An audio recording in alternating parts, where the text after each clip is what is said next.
সোনাইমুড়ি উপজেলার ৭ নং বজরা union BNP Jubodal, ছাত্রদল, স্বেচ্ছাসেবক দল, কৃষক দল, অঙ্গ ও সহযোগী সংগঠনের নেতা কর্মীদের মাঝে সোনাইমুড়ি উপজেলা যুবদলের যুগ্ম আহ্বায়ক AHM শাহাদাত হোসেন জনির নিজ উদ্যোগে ঈদ উপহার বিতরণী অনুষ্ঠানে প্রধান অতিথি হিসেবে বক্তব্য রাখেন নোয়াখালী জেলা যুবদলের সভাপতি ও চট্টগ্রাম বিভাগীয় যুবদলের যুগ্ম সাধারণ সম্পাদক মঞ্জুরুল আজিম সুমন হোসেন মেম্বারের সভাপতিত্বে ও সোনাইমুড়ি উপজেলা যুবদলের যুগ্ম আহ্বায়ক নাসির উদ্দিনের পরিচালনায় বিশেষ অতিথির বক্তব্য রাখেন নোয়াখালী জেলা দায়রা জজ আদালতের additional PP advocate Shakil, Sonaimuri upazila যুবদলের সিনিয়র যুগ্ম আহ্বায়ক ওমর শরীফ সোহাগ, সোনাইমুড়ি উপজেলার ছাত্র দলের আহ্বায়ক নাজিম উদ্দিন রনি, সদস্য সচিব সাদ্দাম, যুবদল নেতা শাহেদ সহ অনেকেই।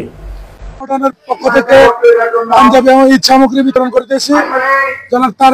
জনাব ব্যারিস্টার মাহবুদ্দিন খোকনের নির্দেশে আমি যেন ভবিষ্যতে এই ধরনের কাজ চালিয়ে যেতে পারি, এই জন্য জনাব তারেক রহমান এবং দলের সিনিয়র নেতৃবৃন্দের কাছে দোয়া চাচ্ছি এবং সবসময় মানুষের পাশে থাকতে পারি এটাই দোয়া চাচ্ছি। এবং আমার নেত্রী বেগম খালেদা জিয়ার জন্য দোয়া চাচ্ছি সবার কাছে।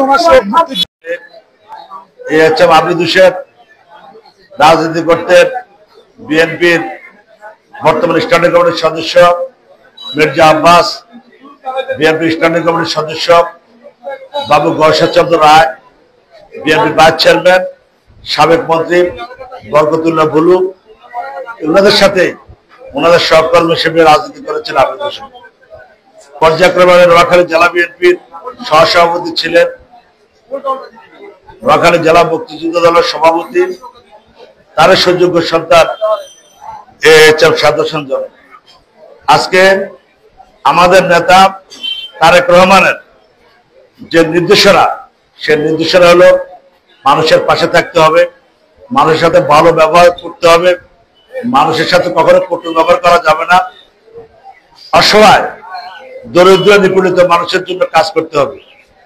মানুষের সাথে বিএনপির একটা সুদূর সেতুবদ্ধ যারা থাকে, সে তারেক রহমানের নির্দেশকে সম্মান রেখে এই এলাকার আরেক কৃতি সন্তান বিএনপির চেয়ারপারসন উপদেষ্টা সাবেক এমপি সুপ্রিম কোর্ট বারের নির্বাচিত সভাপতি ব্যারিস্টার মাহবুদ্দিন খোকনের নির্দেশে এই শাহাদাত হোসেন জনি আজকে আপনাদের মাঝে তারেক রহমানের পক্ষ থেকে সামগ্রী উপহার বিতরণ করছি।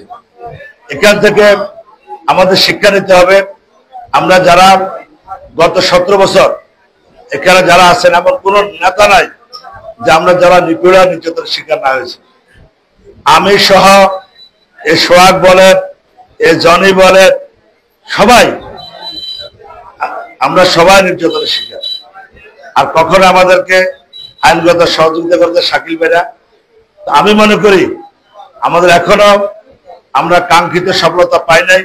আমাদের সংগ্রাম ছিল একটি গণতান্ত্রিক সরকার প্রতিষ্ঠা যেন হয়, একটি অবাধ সুষ্ঠু নিরপেক্ষ নির্বাচন যেন হয়। আজকে আমরা দেখতে পাচ্ছি নির্বাচনী টান বাহানা চলছে। আজকে আমরা দেখতে পাচ্ছি যারা আন্দোলন সংগ্রাম করছে, আমরা তাদেরকে ধন্যবাদ জানাই। যারা শহীদ হয়েছে তাদের আত্মার মাগফিরাত কামনা করি। এবং যারা রাজপথে থেকে এই ফ্যাসিস্টের বিরুদ্ধে সংগ্রাম করেছেন, সকল যারা বীর শহীদদেরকে আমরা শ্রদ্ধা জানাই। তারপরেও যেন কিছু একটা ষড়যন্ত্র আভাস পাচ্ছি। আজকে কিছু কিছু কথাবার্তা শোনা যাচ্ছে নির্বাচন নিয়ে, দেশের আইন শৃঙ্খলা অবনতি, দ্রব্যমূল্য ঊর্ধ্বগতি। আমাদের নেতা তারেক রহমানের নির্দেশ, এ দেশ গণতন্ত্রী বাংলাদেশ সরকার, এ দেশ জনগণের মালিকানা যেন জনগণকে দেওয়া হয়। এই জন্য যেন একটি অবাধ সুষ্ঠু নিরপেক্ষ নির্বাচনের আমরা আশা করি। যদি একটি অবাধ সুষ্ঠু নিরপেক্ষ নির্বাচন হয়, তাহলে দেশের আইন শৃঙ্খলা পরিস্থিতির উন্নতি হবে, দ্রব্যমূল্য নিয়ন্ত্রণ হবে, মানুষ তার মৌলিক অধিকার নিয়ে কথা বলতে পারবে, সমাজ নিয়ে কথা বলতে পারবে, সমাজের কথাগুলি আজকে সাংবাদিকরা তুলে ধরতে পারবে। তা আমি মনে করি আজকে যে তত্ত্বাবধায়ক সরকার আছে আমরা তাদেরকে সহযোগিতা করতে চাই। আমরা তাদের জন্য কাজ করতে চাই।